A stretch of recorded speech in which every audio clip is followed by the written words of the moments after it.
teroja dengan kepimpinan di Indonesia. Ya, saya akui Jokowi antara pemimpin yang hebat, yang melakukan perubahan. Itu dia bom habis semua kapal-kapal yang masuk ke Indonesia dan orang tak boleh masuk. Tapi sekarang mula mereka masuk ke kawasan Natuna dan mereka telah kejar.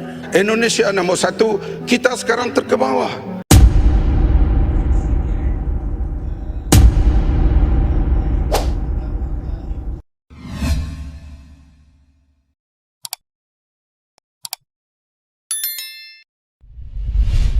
Dan Timbalan Menteri, saya dah sebut dan Yang Berhormat telah bagi jawapan, tapi saya tak dapat jawapan yang terang, iaitu Timbalan Menteri daripada Alor Gajah ni berkata bahawa Laut Cina Selatan selamat, terkawal dan terbuka. Tak faham.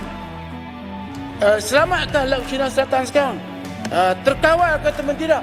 Apa maksud terbuka? Terbuka yang saya tahu adalah laluan tanpa di-anchor south. Tapi apakah benda ini berlaku?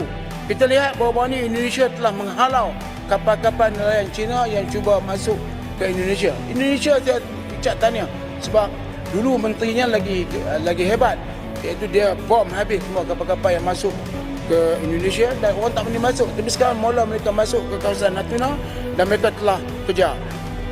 Indonesia sekali lagi mengusir kapal pengawal pantai China di Laut Natuna Utara, mencetuskan satu lagi ketegangan berhubung sempadan maritim.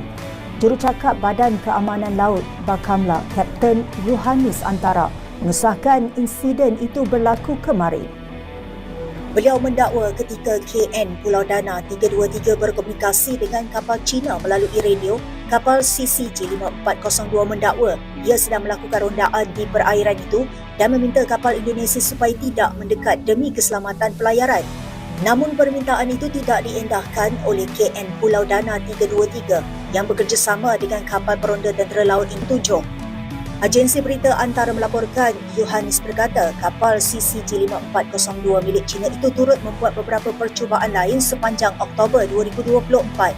Katanya kapal China tidak hanya menceroboh perairan Indonesia tetapi turut mengganggu aktiviti tinjauan seismik arwana 3D dan pemprosesan data yang sedang dijalankan oleh PT Pertamina East Natuna di kawasan Laut Natuna Utara.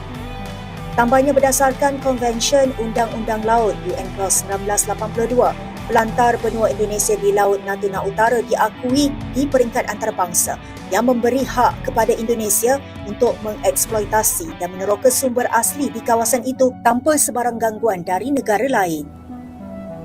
Sebenarnya cadangan tukar nama Laut Cina Selatan ni sejak dulu lagi dah ada. Dan saya puji Ahli Parlimen Tumpat YB Mumtaz yang bawa cadangan ini ke dalam Dewan Rakyat. Saya setuju untuk kita tukar saja nama Laut Cina Selatan kepada Laut Malaysia. Bukan jadi isu pun.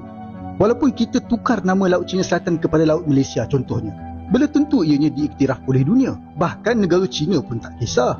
Tapi penukaran nama ni sebagai antara cara kita melawan tuntutan Cina. Bertegas dengan perairan kita, tunjuk yang kita ni juga berani melawan. Korang kena ingat ya, Cina pun tukar nama-nama kawasan utama laut kita dekat Sarawak sana tu tau. Contohnya Beting Raja Jarum, dia tukar kepada Baikang Ansha. Dan ada lagi beberapa lagi nama yang Cina tukar kepada nama Mandarin. Ini pun kena ambil kira. Tak usah pening kepala lah dalam bab ni, tukar je lah. Lagipun negara-negara jiran kita pun dah lama buat. Contohnya Indonesia, Laut Cina Selatan mereka panggil Laut Natuna Utara. Apapun, di samping kita tukar nama Laut Cina Selatan ni, kerajaan boleh perkasakan lagi aset tentera laut kita sebagai langkah berjaga-jaga. Seriuslah, kalau ada lagi sesiapa yang tak setuju dengan cadangan ni, saya rasa sanksi sama ada mereka tak faham taktik peperangan atau memang mereka ni jenis penakut. Anda yang mana satu? Bagaimana kerjasama di antara kedua negara dalam konteks ASEAN dan pertahanan untuk kita melihat kepada isu di Laut Cina Selatan itu, Doktor? Kawasan ekonomi eksklusif yang kita teroka selama ini di kalangan negara-negara ASEAN itu sendiri, kebetulan kita nak berhadapan dengan kemarahan China. Jadi dalam aspek ini kepakaran yang dipunyai oleh Bapa Presiden Prabowo ini yang merupakan individu ketiga yang pernah terlibat dalam aspek ketenteraan ni, Menteri Pertahanan. Kalau kita lihat dulu dia ada merupakan pesaing kepada Presiden Jokowi itu sendiri tetapi selepas selesai pilihan raya ini yang bagusnya mengenai politik Indonesia ini, apabila beliau walaupun beliau tewas dalam pemilihan yang sebelum ini, tetapi beliau tetap menerima jawatan apabila dilantik oleh Presiden Jokowi yang sebelum ini sebagai Menteri Pertahanan. Jadi beliau menerima pelantikan tersebut. Ini menunjukkan satu keadaan harmoni, keamanan yang baik ke dalam politik Indonesia itu sendiri. Apabila orang yang bertembung dalam pilihan raya akhirnya boleh bersama-sama duduk dalam kabinet. Ya, dalam kabinet kita lihat ada 34 menteri dan salah seorang daripadanya adalah Presiden yang hari ini, iaitu Bapa Prabowo itu sendiri. Jadi dalam aspek keselamatan ni, selepas daripada Presiden Soeharto dan juga SBY Presiden Susilo, ini Presiden Prabowo dalam merupakan orang yang pernah terlibat dalam aspek ketenteraan itu sendiri. Jadi kita melihat dalam hal ini mungkin ASEAN boleh memanfaatkan kepakaran, ketenteraan dan pengalaman yang dipunyai oleh Bapa Prabowo ini dalam untuk memantapkan isu-isu keselamatan dan juga bagaimana perancangan strategik geopolitik dalam ASEAN itu sendiri. Mungkin Bapa Prabowo ini boleh dijadikan sebagai mentor di kalangan pemimpin-pemimpin yang terlibat dengan Laut Cina Selatan tu. Contohnya Filipina, Vietnam, Brunei, Malaysia dan juga Indonesia itu sendiri boleh menubuhkan satu task force selain daripada ASEAN tu, satu task force berasingan daripada ASEAN supaya dia menjadi satu meja rundingan untuk membolehkan apa plan tindakan yang boleh dilakukan oleh negara-negara ASEAN yang mempunyai sempadan dan kepentingan berpotensi tinggi mengenai Laut Cina Selatan itu sendiri. Jadi dia kena ada satu fokus, satu komiti, satu jawatankuasa, task force yang mungkin Bapa Prabowo boleh mencadangkan sesuatu perkara yang melibatkan kesemua negara yang terlibat dengan masalah ataupun konflik yang melibatkan hubungan Malaysia China mengenai Laut Cina Selatan itu sendiri atas kapasiti beliau dan pengalaman beliau sebagai orang yang pernah terlibat dengan strategi ketenteraan dan juga strategi keselamatan. Kedudukan laut, udara dan sebagainya, di Asia Tenggara kita berada di tempat yang paling bawah. Vietnam jauh ke hadapan, Indonesia nombor 1, kita sekarang ke bawah. Di tahun 70-an kita berada teratas.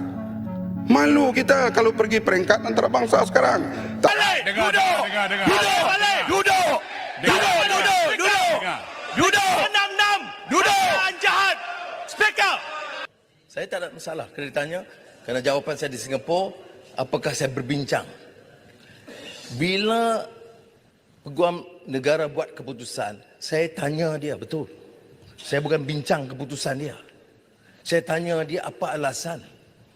Itu dia bagi 11 alasan. Saya minta penjelasan larut tu. Saya minta penjelasan dia. Can you defend? You boleh gelak. Tapi you boleh gelak Putrajaya. Kerana you buat perkara itu. Masa pentadbiran you buat kerja itu. Yes. Oh, ini betul. 33 bulan. Ini sangkaan jahat 36-6. Saya mohon tarik balik. Tak ada, saya mohon tarik balik Perdana Menteri. Saya mohon tarik balik. Putrajaya duduk. Tarik balik. 33 bulan Putrajaya. Ini tuduhan jahat. Cukuplah Putrajaya. 36-6. Sejarah telah membuktikan. Putrajaya duduk. Saya lakukan kesalahan. 36-6. Tuan Speaker. Tak ada kaitan dengan saya.